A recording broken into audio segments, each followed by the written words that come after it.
എല്ലാവർക്കും നമസ്കാരം. എല്ലാവരും സുഖമായിട്ടിരിക്കണോ? അപ്പോൾ ഇന്ന് എളുപ്പത്തിൽ ഉണ്ടാക്കാൻ പറ്റുന്ന ഒരു ഫിഷ് ഫ്രൈ വെച്ചിട്ടുള്ള നല്ലൊരു അടിപൊളി കറിയാണ് കേട്ടോ. നമുക്ക് ചപ്പാത്തിയുടെ കൂടെയും അതുപോലെ തന്നെ പൊറോട്ടയുടെ കൂടെയും അപ്പത്തിൻ്റെ കൂടെയൊക്കെ കഴിക്കാൻ പറ്റിയ ഒരു അടിപൊളിയായിട്ടുള്ളൊരു കറിയാണ്. എന്തായാലും ഇതുപോലെ ട്രൈ ചെയ്യാത്തവരൊന്ന് ട്രൈ ചെയ്ത് നോക്കൂ കേട്ടോ. ഫസ്റ്റ് നമുക്കൊന്ന് ഫിഷ് ഒന്ന് ഫ്രൈ ചെയ്തെടുക്കണം. അതിന് ഉപ്പും മുളകും അതുപോലെ തന്നെ ഗരം മസാല കുരുമുളക് പൊടിയൊക്കെ ഇട്ടിട്ട് ഒന്ന് ഞാൻ വറുത്ത് മാറ്റി വെക്കുന്നുണ്ട് കേട്ടോ.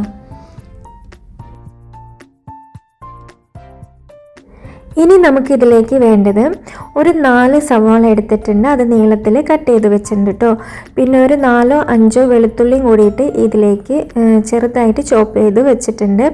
പിന്നെ ഒരു 3 പട്ട, അതുപോലെ തന്നെ 3 ഏലക്ക, ഒരു 5 ഗ്രാമ്പു, അതുപോലെ തന്നെ ഒരു 4 പച്ചമുളക് ചെറുതായിട്ട് അരിഞ്ഞത്, പിന്നെ ഒരു തക്കാളിയും കൂടിയിട്ട് മീഡിയം സൈസിൽ എടുത്തിട്ടുണ്ട് കേട്ടോ.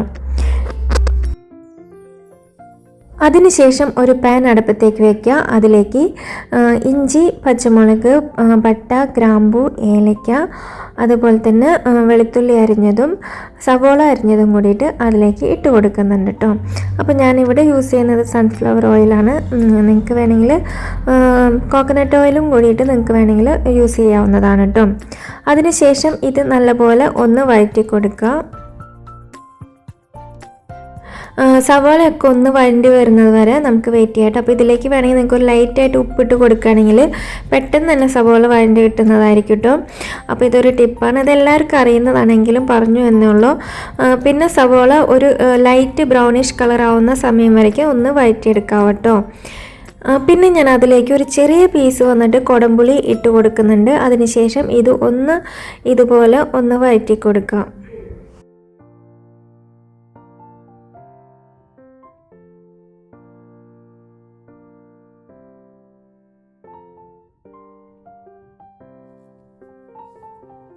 അപ്പോൾ സവാളയൊക്കെ ഒന്ന് നന്നായിട്ട് വഴണ്ട് കിട്ടിയിട്ടുണ്ട് കേട്ടോ. അപ്പോൾ ഒരു ലൈറ്റ് ബ്രൗണിഷ് കളർ ആയാൽ മതി.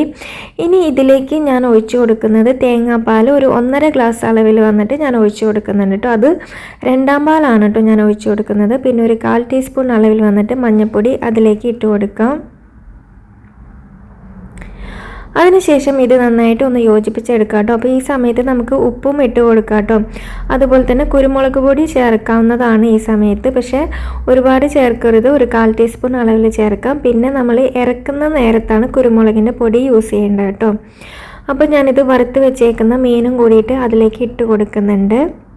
അപ്പോൾ ഇത് ഓൾറെഡി വറുത്തതായതുകൊണ്ട് തന്നെ ഒരുപാട് നേരം നമുക്ക് കുക്ക് ചെയ്യേണ്ട ആവശ്യം വരില്ല കേട്ടോ. ഒരു 1-2 തള വന്നാൽ മതി. അപ്പോഴേക്കും ഇത് റെഡിയായി കിട്ടുന്നതായിരിക്കും. പിന്നെ ഞാൻ തക്കാളി ഇട്ട് കൊടുക്കുന്നത് ഈ സമയത്താണ് കേട്ടോ. അപ്പോൾ തക്കാളി ഇതുപോലെ ഒന്ന് നമ്മൾ വെച്ച് കൊടുക്കുന്നുണ്ട്. അപ്പോൾ തക്കാളി ഞാൻ ആദ്യമേ വഴറ്റി എടുക്കുന്നില്ല. ഈ സമയത്താണ് ഞാൻ തക്കാളി ഇട്ട് കൊടുക്കുന്നത് കേട്ടോ.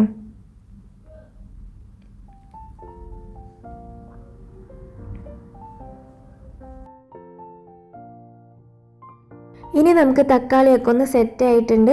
ഇനി ഈ സമയത്ത് വന്നിട്ട് നമുക്ക് തേങ്ങയുടെ 1ാം പാൽ ഒഴിച്ചു കൊടുക്കണം കേട്ടോ.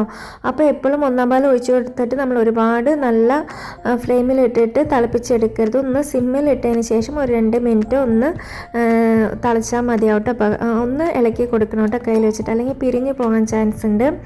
അതിനുശേഷം ഇതിലേക്ക് ഞാൻ വന്നിട്ട് ആവശ്യത്തിന് കറിവേപ്പിലയും കൂടിയിട്ട് ഇട്ട് കൊടുക്കുന്നുണ്ട്. പിന്നെ 1 ടീസ്പൂൺ അളവിൽ വന്നിട്ട് പച്ച വെളിച്ചെണ്ണയും കൂടിയിട്ട് ഞാൻ ഈ സമയത്ത് ഇട്ട് കൊടുക്കുന്നുണ്ട് കേട്ടോ. പിന്നെ ലാസ്റ്റ് ഇറക്കാൻ നേരത്ത് ഒരു 1/2 ടീസ്പൂൺ അളവിൽ വന്നിട്ട് കുരുമുളകിൻ്റെ പൊടിയും കൂടിയിട്ട് ഇട്ട് കൊടുക്കുന്നുണ്ട്. അപ്പോൾ അത് വീഡിയോയിൽ സ്കിപ്പായി. പിന്നെ ഞാൻ കുറച്ച് സവോള ഇതുപോലെ വറുത്തിട്ട് നമുക്ക് ഒന്ന് കാച്ചിയെടുക്കാവുന്നതാണ് കേട്ടോ. അപ്പോൾ അത് ഇങ്ങനെ ചെയ്യുമ്പോൾ ഒരു പ്രത്യേക ടേസ്റ്റ് ഉണ്ട്. അപ്പോൾ എല്ലാവർക്കും വീഡിയോ ഇഷ്ടമായിട്ടുണ്ടാവുമെന്ന് വിചാരിക്കുന്നു. അപ്പോൾ പുതിയതായിട്ട് സബ് ചെയ്ത് കാണുന്ന കൂട്ടുകാരാണെങ്കിൽ എന്തായാലും സബ് ചെയ്ത് സപ്പോർട്ട് ആക്കണം കേട്ടോ. അപ്പോൾ thank you so much all. Bye, take care.